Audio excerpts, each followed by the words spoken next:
Team horror.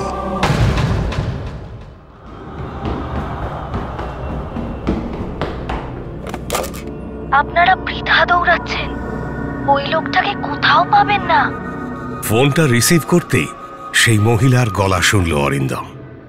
সেই কণ্ঠ বলে চলল, কি কি ভাবছেন? ভাবছেন ওদের সরিয়ে দিলাম কেন? অরিন্দম কোনো মতে ঢোক দিলে বলল, আপনারা কি কোথায় নিয়ে গেছেন তাপসদাকে? মতলবটা কি আপনাদের? সেই মহিলা কণ্ঠ একেবারে শান্ত গলায় উত্তর দিল, মতলব মতলব কিছুই না।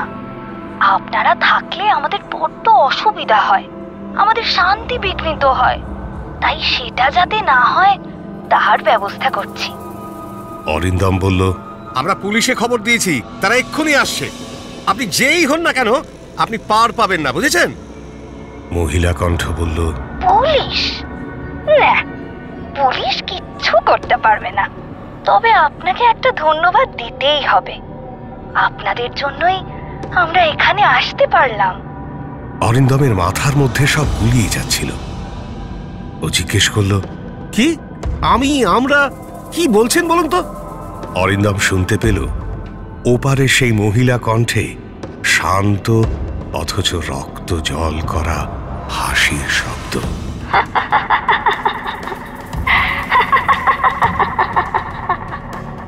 কিন্তু ব্যাপারটা কি? কার সাথে কথা বলছে অরিন্দম? সেটা জানতে হলে একটু আগে থেকে শুরু করতে হয়।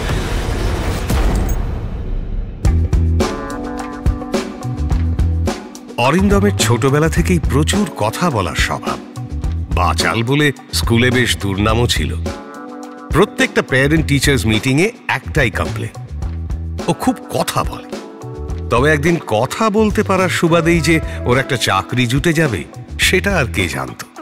ও এখন রেডিও পালসের রেডিও জকি। আজকাল রেডিও খুব বেশি লোক শোনে না ঠিকই, কিন্তু কিছু নিয়মিত শ্রোতা এখনো আছে। অরিন্দম পেয়েছে রাতের শো, রাত 12টা থেকে 3টে, একেবারে গ্রেভিয়ার্ড স্লট যাকে বলে। আজকাল কোনো রেডিও স্টেশনেই আর এরকম রাতের লাইভ প্রোগ্রাম হয় না। কিন্তু এই স্টেশনটা রিসার্চ করে দেখেছে যে নতুন জেনারেশনের রাত জাগা স্বভাব, কাজেই তাদের সাথে কানেক্ট করার বাসনা নিয়েই এই নতুন প্রোগ্রাম। তার শোয়ের নাম রাত জাগা কলকাতা।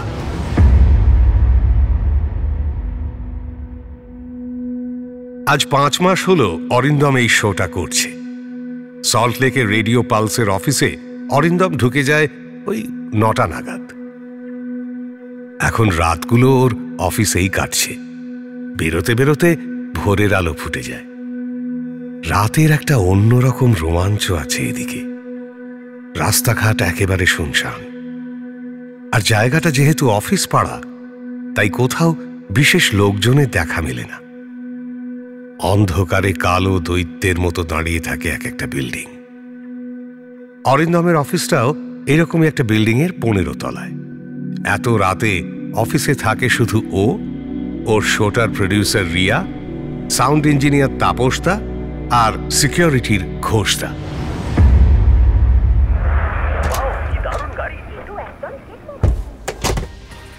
আজকেও এক কাপ কফি খেয়ে 12টা বাজার একটু আগেই স্টুডিওতে ঢুকে পড়ল অরিন্দম। শো করবার সময় সাধারণত স্টুডিওর বেশিরভাগ আলোই ও নিভিয়ে রাখে। রাতের আমেজটা উপভোগ করার চেষ্টা করে।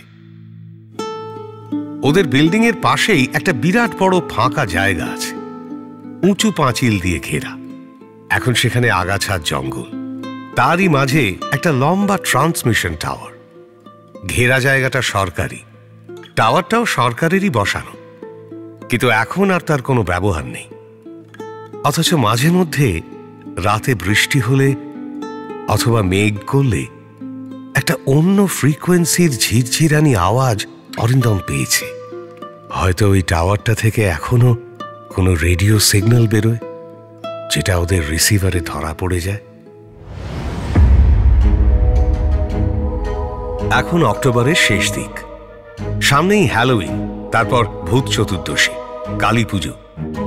অরিন্দম তাই শোতে ভূতের গল্প করছে। অনেকেই ফোন করে তাদের ভূতের অভিজ্ঞতা শেয়ার করছে।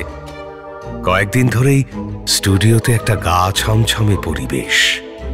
সেদিনও এরকম অনেক গল্প করছিল অরিন্দম। এমন সময় বেজে উঠল স্টুডিওর ল্যান্ডলাইন নাম্বার।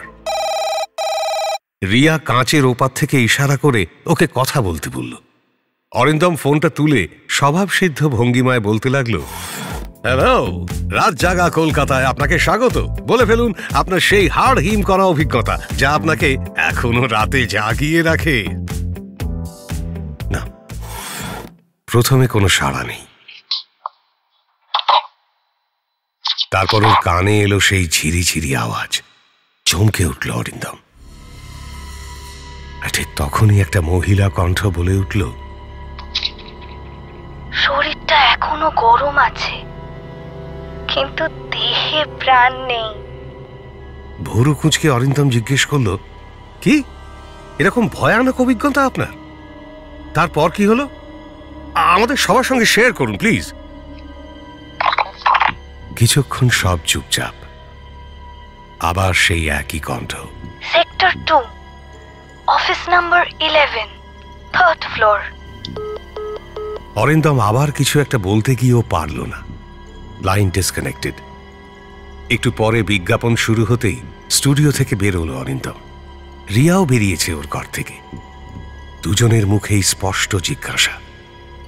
ঠিক এমন সময় অফিসের টিভিতে ভেসে উঠল ব্রেকিং নিউজ। সেক্টর 2 এর 11 নম্বর অফিসের 3rd ফ্লোরে সত্যিই এক মহিলার মৃতদেহ পাওয়া গেছে। শরীরে কোনো চোট বা আঘাতের চিহ্ন নেই। মনে করা হচ্ছে হার্ট অ্যাটাক, কিন্তু পুলিশ অস্বাভাবিক মৃত্যুর মামলা রুজু করেছে। খবরটা দেখে ভয়ার্ত চোখে একে অন্যের দিকে তাকালো দুজনে। অরিন্দম কাঁপা গলায় বলল, সে কি রে রিয়া? অফিসে কি সত্যি ভূত আছে নাকি? হ্যাঁ? রিয়া বলল, আরে আমি কি জানি, আমিও তো এসেছি কয়েক মাস হলো। আমরা বরং তাপসদাকে একবার জিজ্ঞেস করে দেখি, তো অনেকদিন আছে, দেখি ও কিছু বলতে পারে কিনা। অরিন্দম গিয়ে তাপসদার অফিসের দরজাটা খুলে অবাক হয়ে গেল। তাপসদা সেখানে নেই। এদিকে ওর অন এয়ার যাওয়ার সময় প্রায় হয়ে এসেছে। ও আর অত শত না ভেবে স্টুডিওয় গিয়ে ঢুকল। গান শেষ হলে আরো কয়েকটা কল এলো। এগুলো একেবারেই মামুলি, কিন্তু তারপর আবার ফোনের ওপারে সেই ঝিরিঝিরি স্ট্যাটিক আওয়াজ। ভয় ভয় ফোনটা ধরল অরিন্দম। বলল, হ্যাঁ বলুন, আপনার অভিজ্ঞতা বলুন। ওপারে সেই মহিলা কণ্ঠ, আপনাদের সহকর্মী তাপস কোথায় গেছে ভাবছেন? ওকে আর পাবেন না। ওকে আমরা নিয়ে নিয়েছি, রাখলাম। কথা শেষ হতেই ফোনটা কেটে গেল। কাঁচের ওপার থেকে রিয়া বিস্ফারিত দৃষ্টিতে তাকিয়ে আছে ওর দিকে। কোনো মতে কয়েকটা কথা বলে বিজ্ঞাপন বিরতি শুরু হতেই তীর বেগে স্টুডিও থেকে বেরোলো অরিন্দম। ওর সঙ্গে রিয়াও বেরিয়েছে। অরিন্দম কোনো দিকে না তাকিয়ে সিকিউরিটির ঘোষদার কাছে গিয়ে বলল, ঘোষদা, ঘোষদা, সিসিটিভি ফুটেজগুলো দেখাও তো, তাপসদা কোথায়? ঘোষদা অরিন্দমের হাবভাব দেখে আর কোনো প্রশ্ন করার সাহস পেল না। সিসিটিভিতে দেখা যাচ্ছে তাপসদা ওদের অফিস থেকে বেরোলো, কিন্তু গেল কোথায়? অরিন্দম বলল, ফ্লোরের সিসিটিভিটা চেক করতে হবে, বিল্ডিং এর সিকিউরিটি গার্ডের কাছে চল। ওরা তিনজনে সেদিকে দৌড়তে যেতেই শুনতে পেল স্টেশনে ল্যান্ডলাইন বাজছে। ওরা একবার ওর মুখের দিকে তাকিয়ে ছুটে গেল সেদিকে। রিয়া লাইনটা রিসিভ করল। অরিন্দম স্টুডিওয় ঢুকে কানে হেডফোনটা পরে নিয়েছিল। সে শুনতে পেল, আপনারা বৃথা দৌড়াচ্ছেন, ওই লোকটাকে কোথাও পাবেন না। স্টুডিওর ফোনের ওপারে সেই মহিলা কণ্ঠের হাসি এবার থেমেছে। অরিন্দম এই স্টুডিওর ঠান্ডাতেও ঘামছে।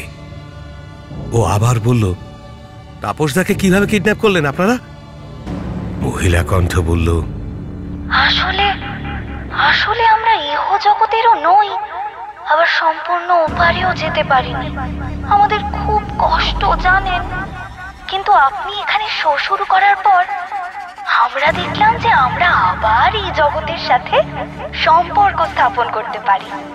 আপনার স্টুডিওর কাঁচের জানলা দিয়ে যে টাওয়ারটা দেখতে পান, ওইটার মাধ্যমে আমরা আপনার স্টুডিওয় যোগাযোগ করতে পারলাম।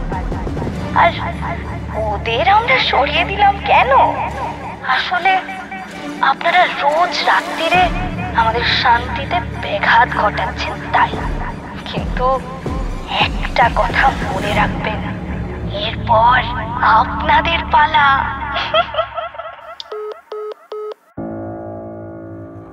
পরের দিন কলকাতা জুড়ে শোরগোল পড়ে গেল।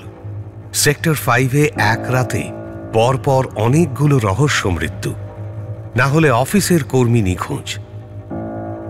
অরিন্দম, রিয়া বা ঘোষদা কাউকেই আর খুঁজে পাওয়া যায়নি। শুধু তাপসদার মৃতদেহটা পাওয়া যায় গ্যারেজে। রাতের বেলা পর্যাপ্ত নিরাপত্তা না থাকায় রাতের শোটা এরপর বন্ধ হয়ে যায়। এমনকি সেই বিল্ডিংয়ে বা তার আশপাশের বিল্ডিংয়ের অফিসগুলোতেও নিরাপত্তার কারণে রাতের কাজ বন্ধ রাখা হয়। কিন্তু মাঝে মধ্যে অন্যান্য স্টেশনের রেডিও জকিরা হেডফোনের ফিডব্যাকে একটা অদ্ভুত কণ্ঠ শুনতে পায়। হ্যালো, রাত জাগা কলকাতায় আপনাকে স্বাগত। বলে ফেলুন আপনার সেই হাড় হিম করা অভিজ্ঞতা যা আপনাকে এখনো রাতে জাগিয়ে রাখে।